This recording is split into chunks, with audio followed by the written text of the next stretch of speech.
नमस्कार. एआयच्या या जगात एनव्हिडियासारख्या मोठमोठ्या कंपन्यांना कोण टक्कर देणार? असं वाटतं की एक छोटीशी स्टार्टअप कंपनी हे करू शकते.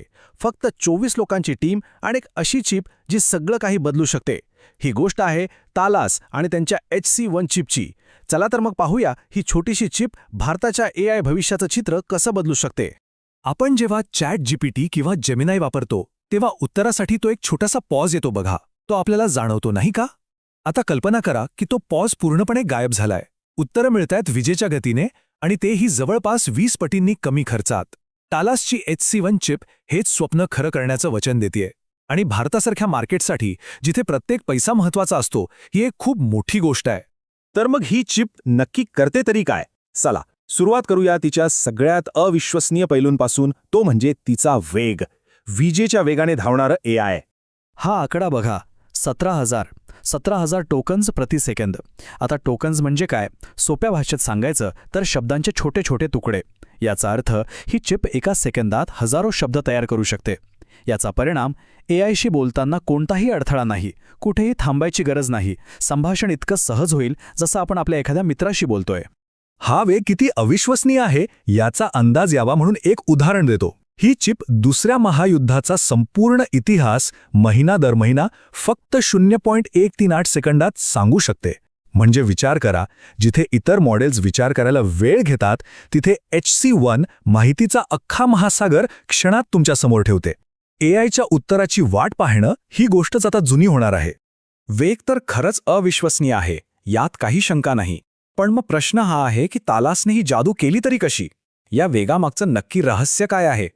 यामागचं रहस्य आहे हार्ड कोडेड इन्फरन्स. आता हे काय आहे? सोप्या भाषेत सांगायचं तर इथे एआय मॉडेल एखाद्या ॲप किंवा सॉफ्टवेअरसारखं चालवलं जात नाही, तर ते मॉडेलच थेट चिपच्या सिलिकॉनमध्ये कोरलं जातं. म्हणजे चिप आणि मॉडेल एक जीव होऊन जातात. यामुळे मेमरीमधून डेटा इकडून तिकडे आणण्याचा वेळ आणि ऊर्जा दोन्ही वाचतात आणि मग मिळतो तो फक्त आणि फक्त शुद्ध वेग. यातला फरक समजून घेण्यासाठी एक खूप सोपं उदाहरण आहे. एनव्हिडियाची GPU म्हणजे आपला स्मार्टफोन. त्यावर आपण हजारो ॲप्स चालवू शकतो, पण तो प्रत्येक कामात सर्वश्रेष्ठ नसतो. याउलट टालासची चिप म्हणजे, विचार करा, फक्त व्हॉट्सॲप चालवण्यासाठी बनवलेला एक खास फोन. तो दुसरं काहीच करणार नाही, पण व्हॉट्सॲप मात्र तो 10 पट वेगाने आणि खूप कमी बॅटरी वापरून चालवेल. टालासने हेच केलंय, फक्त एक काम पण जगात सर्वोत्तम. आणि ही जे स्पेशलायझेशन आहे ती काही चुकून झालेली नाहीये. हा एक विचारपूर्वक घेतलेला निर्णय आहे. जसं टालासचे CEO ल्युबिसा बाजिक स्वतः म्हणतात की आम्ही किंमत आणि वेग मिळवण्यासाठी लवचिकतेमध्ये जाणीवपूर्वक मोठी तडजोड करण्याचा मार्ग शोधला. पण या तडजोडीची दुसरी बाजूही तितकीच मोठी आहे. ही चिप फक्त आणि फक्त एकाच एआय मॉडेलला बांधील आहे. म्हणजे समजा आपण अशी गाडी घेतली जी फक्त एकाच ब्रँडच्या पेट्रोलवर चालते, तर काय होईल? अगदी तसंच. जर ते मॉडेल कालबाह्य झालं तर संपूर्ण चिप निरुपयोगी ठरू शकते. ही एक मोठी रिस्क आहे. वेग आणि तडजोडीबद्दल तर आपण बोललो, पण आता बोलूया त्या गोष्टीबद्दल जी भारतीय स्टार्टअप्स आणि कंपन्यांसाठी सगळ्यात महत्त्वाची आहे. तो म्हणजे एआय चालवण्याचा अफाट खर्च. आणि इथेच टालास खरा गेम चेंजर ठरू शकतो. खर्चातला फरक तर बघा, थक्क करणारा आहे.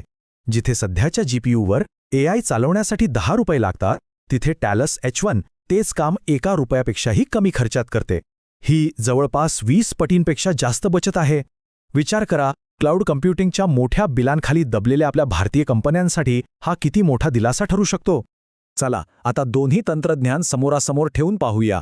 वेगाच्या बाबतीत तर काही स्पर्धाच नाही. 17,000 टोकन विरुद्ध फक्त 350. ऊर्जा वापर पहा, तालासला फक्त 12 ते 15 किलोवॅट लागतात, तर हाय एंड GPUला 600 किलोवॅटपर्यंत लागू शकतात.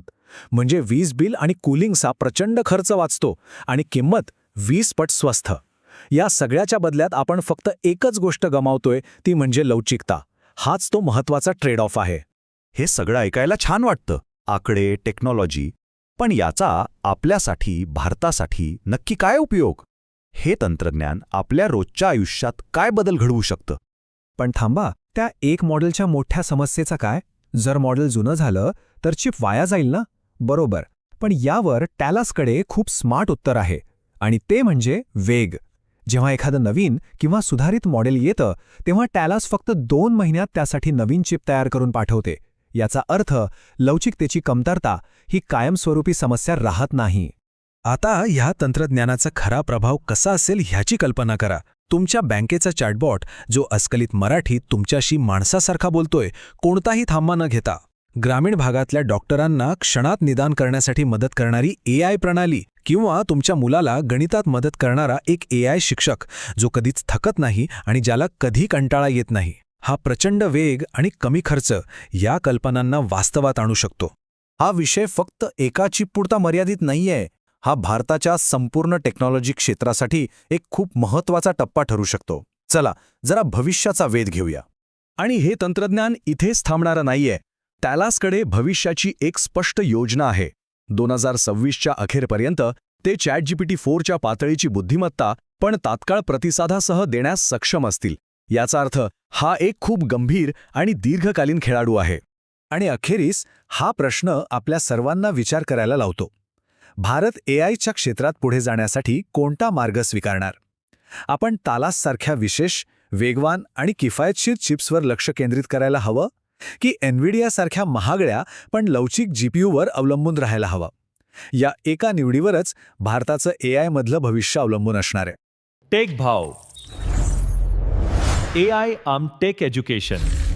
तंत्रज्ञान सोप्या मराठीत.